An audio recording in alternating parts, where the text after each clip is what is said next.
Hi. ഗഗനാചാരിയുടെ രണ്ടാമത്തെ ട്രെയിലറാണ് ഇപ്പൊ react ചെയ്യാൻ പോകുന്നത് കേട്ടോ. ഓക്കെ.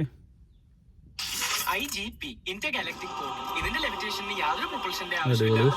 പത്തനംതിട്ടയിലുള്ള പോർട്ടലിൽ ഡാർക്ക് മാറ്ററിന്റെ സാധ്യത സാറേ ഈ ഒരുപാട് സയൻസ് ഒന്നും നമ്മുടെ മുഖ്യധാര പ്രേക്ഷകർക്ക് വേണ്ടല്ലേ.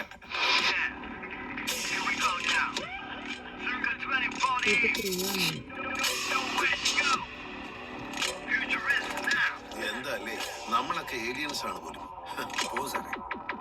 ഈ മനുഷ്യരെല്ലാം കുരങ്ങന്മാരിൽ ഉണ്ടായെന്നുള്ളതിന്റെ ഏറ്റവും വലിയ തെളിവ് ഞാനും സാറും. നിന്റെ കാര്യത്തിൽ ശരിയായിരിക്കും, എന്നെ വിട്ടേരെ.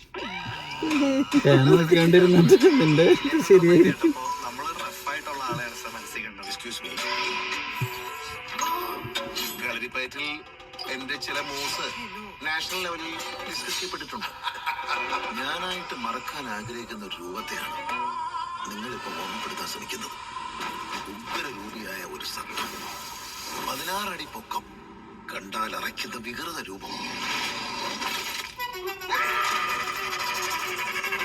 കണ്ണു നോക്കിയാ ചോര തുപ്പിച്ചാവും, തല കറങ്ങി വീഴും. അങ്ങനെ എന്തെല്ലാം കഥകള് പറയാനുള്ളത് പറ.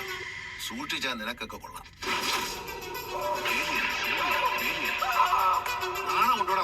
ഈ വീട്ടിലേക്ക് ഒരു അന്യഗ്രഹ ജീവിയെ കൊണ്ടുവരാൻ ചിരിക്കുമ്പോഴും കരയുമ്പോഴും വിശക്കുമ്പോഴും കറണ്ട് ഇങ്ങനെ പോയി വന്ന് നിൽക്കുക.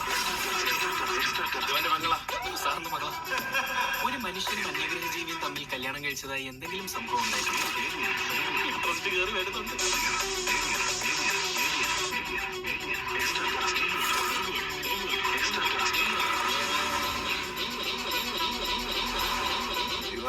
Surprise boy.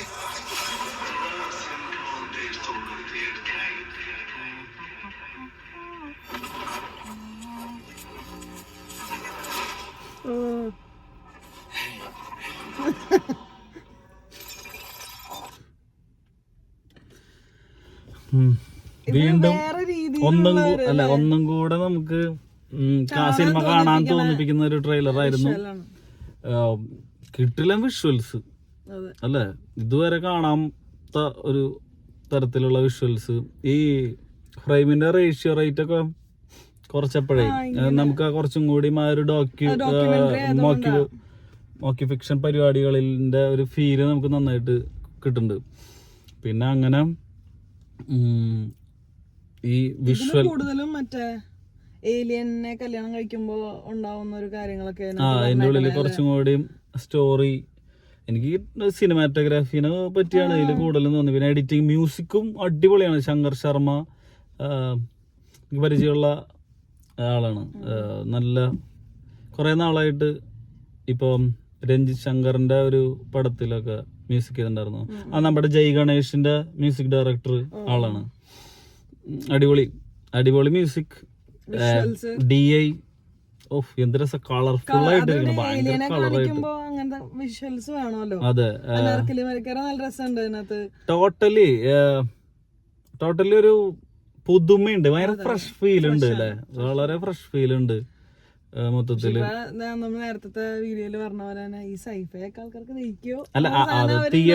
തിയേറ്ററിലേക്ക് വരുമ്പോ ഉള്ള കുറച്ച് പ്രശ്നങ്ങളുണ്ട്. ഈ സാധാരണക്കാര്, അതായത് ഇങ്ങനത്തെ സിനിമകൾ കണ്ട് പരിചയമില്ലാത്ത ആൾക്കാർക്ക് അത് മലയാളത്തിൽ വരുമ്പോ പ്രശ്നമുള്ളൂ. പിന്നെ കുറച്ചും കൂടി മേക്കിംഗ് ഉള്ള ഈ പല ജോണറിലുള്ള സിനിമകൾ കണ്ടു പരിചയമുള്ളവർക്ക് ഒരു പരീക്ഷണം കൊണ്ടുവരുമ്പോൾ നമുക്ക് കുറച്ചും കൂടി അത് കാണാനും കാര്യങ്ങളൊക്കെ അട്രാക്റ്റീവ് ആയിരിക്കും. പക്ഷെ സാധാ ഒരു നമ്മുടെ പ്രേക്ഷകൻ എന്ന് പറഞ്ഞു കഴിഞ്ഞാൽ നമ്മുടെ ഇവിടുത്തെ ഓൾറെഡി ഇന്ത്യൻ മലയാളി പ്രേക്ഷകർ എന്നൊക്കെ പറഞ്ഞു കഴിഞ്ഞിട്ടുണ്ടെങ്കിൽ വർഷങ്ങളായിട്ട് ഒരു നാടകത്തിന്റെ ഒരു ഷൂട്ടിംഗ് വെർഷനാണ് മെയിനായിട്ട് കണ്ടിട്ടുള്ളത്. അതിൽ നിന്ന് കുറച്ചും കൂടിയും അപ്ഡേറ്റഡ് ആയിട്ട് വന്ന് ഇങ്ങനെ പോയിട്ടുള്ളൂ. അപ്പൊ കുറച്ചും കൂടിയും വേറെ തരം ജോണറിലുള്ള സിനിമകളിലൊക്കെ വരുമ്പോൾ അവർക്കത് ചിലപ്പോൾ ഒന്നും മനസ്സിലാവില്ല. അത് മനസ്സിലാവാത്തത് ഈ ലെവൽ ഓഫ് അണ്ടർസ്റ്റാൻഡിങ് കുറച്ചും കൂടി കൂടുതൽ വേണ്ട ആൾക്കാർക്ക്. ചില കോമഡികളൊക്കെ ഇപ്പൊ ഹാഷിറയുടെ കോമഡിയില് റീലില് ഹാഷിറയുടെ കോമഡി ചിലർക്കൊന്നും മനസ്സിലാവുക പോലും ഇല്ല. അവർ പറയുന്ന കോമഡി അത് കണ്ടിരുന്നു കഴിഞ്ഞാൽ നമുക്ക് അതെ, അല്ല അങ്ങനത്തെ ഇപ്പൊ ഈ സിനിമ കണ്ടറിയ ആക്ഷേപഹാസ്യമായിരിക്കുന്നു. അതെ. ഇഷ്ടം പോലെ പൊളിറ്റിക്കൽ ആയിട്ടുള്ളതും.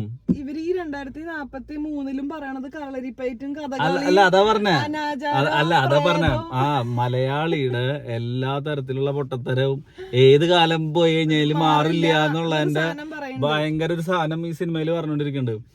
അപ്പം ഇങ്ങനത്തെ പൊട്ടത്തരങ്ങളും കാര്യങ്ങളൊക്കെ കൂടിയിട്ടുള്ളതാണ് മലയാളിന്ന് നല്ല പോലെ കളിയാക്കുന്നുണ്ട്. ഇപ്പൊ ട്രെയിലറിൽ തന്നെ അത് മനസ്സിലാവുന്നുണ്ട്. ഇപ്പൊ പൊളിറ്റിക്സ് ആണെന്നുണ്ടെങ്കിലും ഇവിടുത്തെ ആചാരങ്ങള്, മതം, ഇത് അതായത് വിശ്വാസത്തിൽ ഊന്നിയുള്ള ശാസ്ത്രമല്ലേ വേണ്ടതെന്ന് കണ്ട് പറയുന്നുണ്ട്. അപ്പൊ ഇതുപോലത്തെ മലയാളികളെ എല്ലാം പൊളിച്ചടക്കാൻ പറ്റാവുന്ന ഒരു ഐറ്റം ആണെന്നാണ് നമ്മൾ തോന്നുന്നത്. അപ്പൊ എല്ലാരും ഇതൊരു പരീക്ഷണം, ഇതുപോലെയുള്ള പരീക്ഷണങ്ങൾ മലയാളത്തിൽ വേണം. ഇങ്ങനത്തെ പരീക്ഷണങ്ങൾ സപ്പോർട്ട് ചെയ്താൽ മാത്രമേ ഇനി ഭാവിയിൽ അങ്ങനത്തെ സിനിമകൾ ചെയ്യാൻ തോന്നുള്ളൂ, ബിഗ് ബഡ്ജറ്റ് ഇറക്കാൻ തോന്നുള്ളൂ. അതാണ് ഇതിപ്പോ നമ്മളൊരു പരിമിതിയിൽ നിന്നുകൊണ്ട് മാക്സിമം ഔട്ട്പുട്ട് ഇപ്പൊ ഒരു VFX ചെയ്യുന്ന ഒരാളുടെ അടുത്ത് തന്നെ നമ്മൾ ഫസ്റ്റ് ഇപ്പൊ ഇത് പ്രൊജക്ട് ആയതിനു ശേഷം ചെന്ന് സംസാരിക്കുമ്പോ എന്താ പറയാ, ഇത് ചെറിയ പടം അല്ല, ഇതൊരു ചെറിയ പടമാണ്, അഡ്ജസ്റ്റ് ചെയ്യണം, മാക്സിമം ചെയ്തു തരാൻ പറ്റുന്ന കാര്യങ്ങൾ ചെയ്യണം, വലിയൊരു പൈസയൊന്നും തരാൻ പറ്റില്ല എന്നൊക്കെ ആയിരിക്കും നമ്മൾ എപ്പോഴും പറയാ ഈ കാര്യങ്ങൾക്കൊക്കെ, ഒരു കൂടുതൽ ബഡ്ജറ്റിലേക്ക് പോവാതെ. അപ്പോൾ ഇതുപോലുള്ള സിനിമകൾ സക്സസ്ഫുൾ ആയി കഴിഞ്ഞിട്ടുണ്ടെങ്കിൽ കൂടുതൽ പടങ്ങൾ ഇനിയും ഇതുപോലത്തെ സിനിമകൾ വരും. അപ്പോൾ ഇത്രയേ ഉള്ളൂ. അപ്പോൾ 2 ട്രെയിലറും നമ്മൾ റിയാക്ട് ചെയ്തു. അപ്പോൾ അടുത്ത വീഡിയോ വരുന്നത് വരെ എല്ലാവർക്കും ബൈ.